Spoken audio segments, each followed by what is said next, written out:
अब आज के सत्संग का लास्ट एपिसोड है। बाबा के चरणों में छोटी सी प्रार्थना और शिरडी माझे पंढरपुर आरती, फिर हम लोग सब लोग बाहर खाने का प्रसाद का इंतजाम है। प्रसाद लेकर सब लोग अपने अपने घर जाएं, बाबा को महसूस करते हुए, बाबा को याद करते हुए। वैसे घर कमरे से बाहर निकलते ही पहले तो ठंड लगेगा और दूसरा घर की याद आएगी। और कल मंडे है, वर्किंग डे, तो सब सोचेगा कल क्या क्या करना है। कल शाम में फिर बाबा को याद की जाएगी दोबारा। मतलब कृपया काइंडली बी सीट पे बैठ जाएं प्लीज। प्रेयर है, छोटी सी प्रेयर है। आप लोग के हाथ में साईं स्वचित पुस्तक है क्या, जो आशा जी ने दिया है? जिसके पास है उसके लास्ट पेज पे जाएं। आप लास्ट पेज पे जाएं और खड़े हो सकते हैं या बैठ सकते हैं, या खड़े होके हैंड ज्वाइन करके बाबा का ध्यान करें। 2 मिनट एकदम बाबा को महसूस करें। खड़े होके एक छोटी सी प्रार्थना बाबा के चरणों में, लेकिन आपका कंसंट्रेशन पूरा होना चाहिए बाबा की ओर। ना स्टेज पे, ना माइक पे, ना अगल में बगल में किसी कोई भी एक्टिविटी पे ध्यान न दें। और लेडीज से गुजारिश है, बात ना करें प्लीज। सभी अच्छी लग रही हैं, कोई बात ना करें प्लीज। हैंड ज्वाइन करके, आंख बंद करके बाबा का ध्यान करें। एक छोटी सी प्रार्थना बाबा के चरणों में रखते हैं हम सब मिलजुल कर।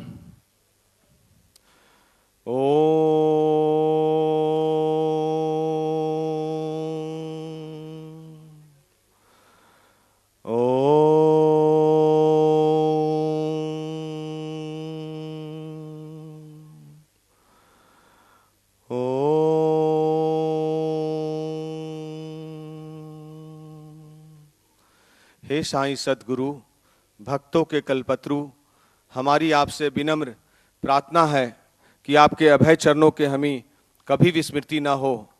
आपके श्री चरण कभी भी हमारे दृष्टि से ओझल ना हो।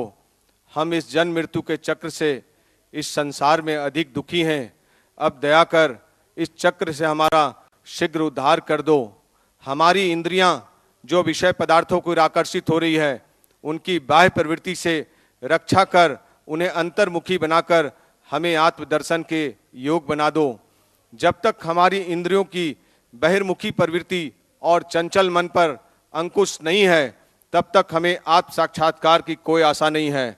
हमारे पुत्र और मित्र कोई भी अंत में हमारे काम न आएंगे। हे साईं, हमारे तो एकमात्र तुम ही हो जो हमें मोक्ष और आनंद प्रदान करोगे। हे प्रभु साईं, हमारी तर्क वितर्क तथा अन्य कुप्रवृत्तियां को नष्ट कर दो। हमारी जीवा सदैव आपके नाम स्मरण का स्वाद लेती रहे। हे साईं, हमारे अच्छे तथा बुरे सब प्रकार के पीछे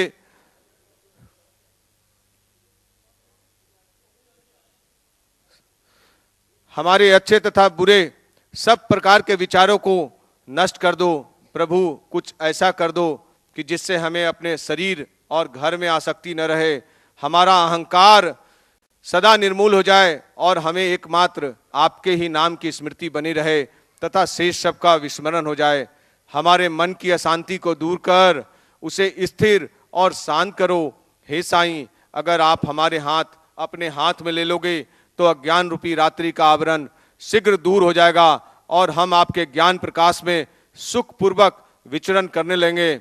यह जो आपका साईं स्वचित लीला मित्र पान करने का सौभाग्य हम सबको प्राप्त हुआ है, यह आपके ही शुभ कर्मों का फल है। हे साईं, हमारी प्रवृत्ति अंतर्मुखी बना दो। सत्य और असत्य का विवेक दो तथा सांसारिक पदार्थों से आसक्ति दूर कर हमें आत्मा अनुभूति प्रदान करो। हम अपनी काया और प्राण आपके श्री चरणों में अर्पित करते हैं। मेरे नेत्रों को आप अपना नेत्र बना लो ताकि हमें सुख और दुख का अनुभव ही न हो। हे साईं, हमारे शरीर और मन को आप अपनी इच्छा अनुकूल चलने दो तथा मेरे चंचल मन को अपने चरणों की शीतल छाया में विश्राम करने दो।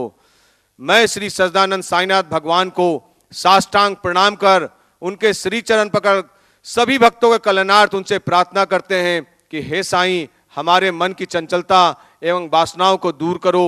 हे प्रभु, तुम्हारे श्री चरणों के अतिरिक्त हम में किसी अन्य वस्तु की लालसा न रहे। आपका यह चरित्र घर घर पहुंचे और इसका नित्य पठन पाठन हो, और जो भक्त इसका प्रेम पूर्वक अध्ययन करे उसके समस्त संकट दूर हो। ओम साई राम। श्री सच्चिदानंद सद्गुरु साईनाथ महाराज की जय। साईनाथ महाराज की जय।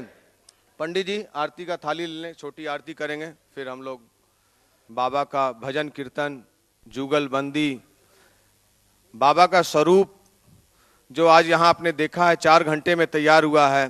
इसे बनाने में नवनीत को कम से कम 4 या 5 दिन का समय लगता है, बहुत मेहनत करने के बाद। लेकिन बाबा ने अपनी असीम शक्ति का आज भी परिचय दिया और यह बाबा का स्वरूप सिर्फ 4 घंटे में तैयार हो गया। एक बार जोरदार तालियों से नवनीत के लिए, और बाबा से प्रे करें कि बाबा इसको ऐसी शक्ति दे और यह कार्य स्वरूप बनाता चला जाए और घर घर में बाबा पहुंचते चले जाएं, जिससे कि हर घर में सुख शांति, बहुत सुंदर, हाँ, सुख शांति और समृद्धि हो। आइए अब हम सब मिलके बाबा की आरती करते हैं। गिर गई है, सभी शिरडी के तेली तमोली मुझे कष्ट पहुंचाते, इसलिए मैंने अपना स्थान छोड़ दिया है। लोग सोचते हैं कि मैं मृत हो गया, तुम जल्दी शिरडी आओ और मेरे पर फूल चढ़ा के पूजा अर्चना शुरू करो। उसके बाद 10 गनु वहां आए और बाबा के शरीर पे फूल चढ़ाया और उन्होंने अखंड कीर्तन स्टार्ट किया। उसके बाद सामा के मामा जो उस गांव के कर्मठ ब्राह्मण थे, जो सभी देवी देवता का वहां शिरडी में गणपति जी, शनि भगवान, भोले शंकर, दक्षिणामुखी हनुमान जी, दत्तात्रेय भगवान, नंदादीप, खंडवा, सभी देवी देवता की वो पूजा करते थे। पहले बाबा की पूजा करते थे, फिर उनकी पूजा करते थे।